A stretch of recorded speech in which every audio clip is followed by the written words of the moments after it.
Welcome to TGIF. Most of you know that we have grandbabies, and they are fun. There's so many things that are just so exciting to relive.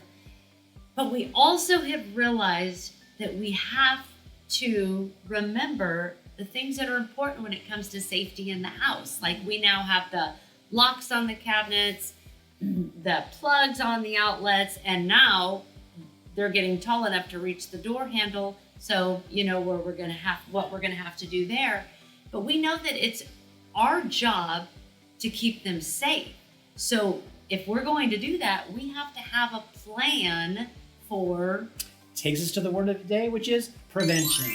Now, I can't stop them from falling off or a chair if they get on it and I'm not seeing. I can't prevent that, but I really can prevent the safety around those things that I can truly lock up.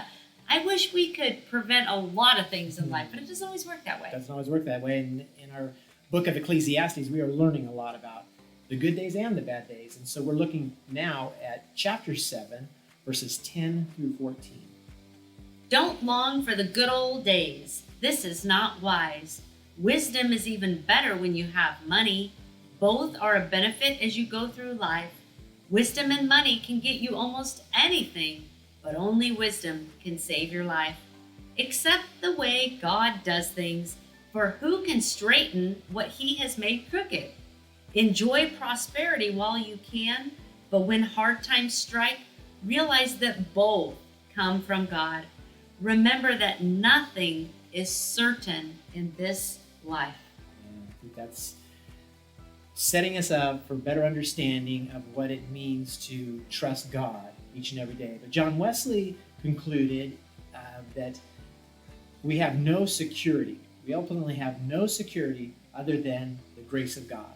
And so when you start there and start to build out what prevention looks like and what prevention means, you begin to understand that prevention is about this relationship with God, and that you trust God with every step of your life, like a baby, right? I trust God's protecting me from some things, but then other things I will go through, other struggles I will go through.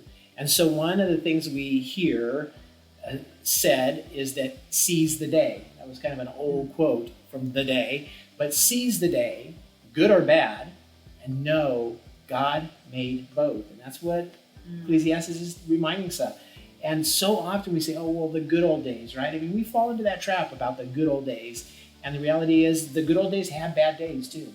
In the good old days, there were bad days, and we learn to live through it or struggle through it some way, but somehow they don't stand out.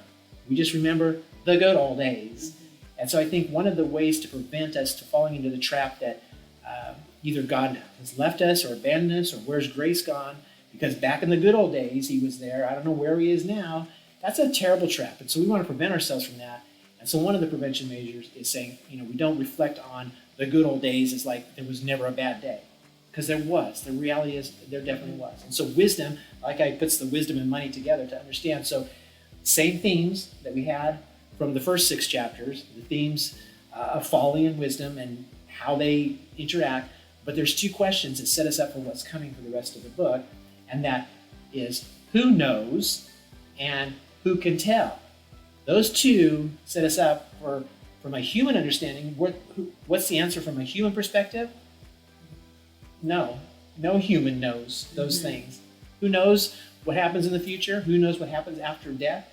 Who knows? No human knows. Who can tell?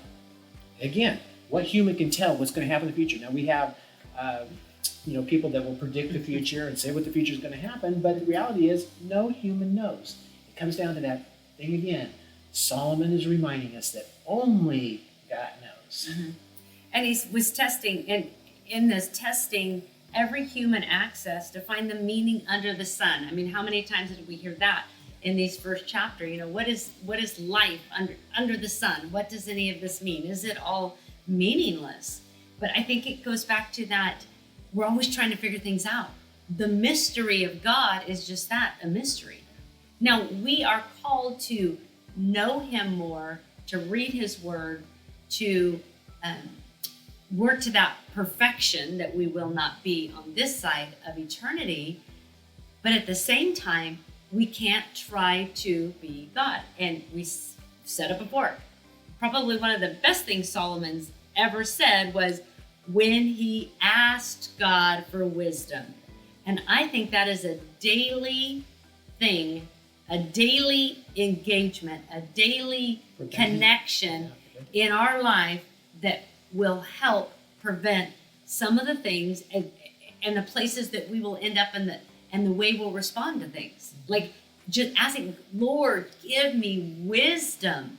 Because all this stuff in life, a lot of it meaningless, okay? Not that our lives have no meaning, but it's a vapor. It's not going to continue. It's not. Our life is here and gone. And we have to remember that everything we do matters. And how do we get to that place of, we can't prevent things from happening, but we can sure prepare how we're going to deal with them. The only thing in my control is my attitude toward what's happening in the moment. God does what God does. And I can control how I respond to the moment. I think one prevention measure is to accept, right? We have to accept the way God does things. Mm-hmm. And we do not like that. We do not always like that. And it even says that, right? For who can straighten what he has made crooked? So who's to say that crooked road before you, wasn't intentional? Yeah. And it's like, even if there's a crash in it that you were trying to prevent, you've got the best car, you had your seatbelt on, you took all the measures, and it still happened because that crooked road, that crookedness, God designed it for a purpose. We're talking, that's what we're all about here, is designed for purpose, good or bad. Accept the way that God does things. And that's hard. That if we think vanity is what attracts us to meaningful life experiences, then the end is a meaningless life. So that whole, and we've talked about that in our class, that whole vanity, like it's a dangerous place to be and to live and to try to move forward in and through. I really feel that vanity and worry go hand in hand because as growing up, right, we worried about how we were dressed, our clothes. We worried about what other kids would think about us. We worried if we weren't the best player on the sports. I mean, we worried about all these things, and they were really all about vanity. All of them. All of them were about vanity. So, worrying about that stuff doesn't help. But how can we navigate to a place that we just accept how God has designed and made us in order to do something for his purpose? And even in the midst of going through something where you're so caught up, when you fast forward into this next place in life and you look back, sometimes you can't even recall what you thought was the end of the world because all of those things didn't really matter. And that's why Solomon is encouraging us, the author is encouraging us to live in the day. Seize the day and good or bad, live in the moment, look for what God is doing, and trust that his plan is his plan and that you have no control over it. Because I like to control things, but I can't.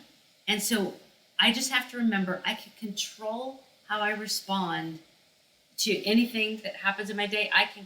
To a degree, I can control it. I mean, human emotion is human emotion, but I can't control the results of things. That last line, remember that nothing is certain in this life. The only thing that we have to rely on is God's grace. It's God's grace, and that's what John Wesley kept trying to point people back to. Fall into God's grace and know that he loves you, he is with you, and that's all that matters at the end of the day. And we have one question for you to think about, reflect on, to talk about. How do you pass on the life experiences that gave meaning to your life? And not just, well, in the good old days, we did this and had this, and now today, look at the, society today, kids today, people today, and all that. Like, we're pretty good about that, but what are the things that gave meaning to your life?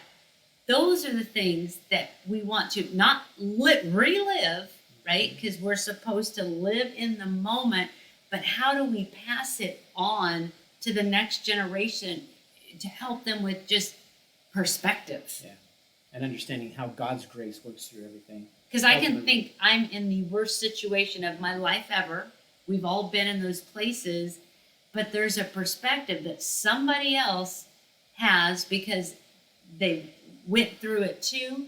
And that's why we're always trying to remind people, it's important to share your story and to connect, but you don't stay there. You don't live there. How has it impacted you today to live in the moment now? So next week we will wrap up Ecclesiastes. So go ahead and read chapter 12. See you next time on TGIF. Bye.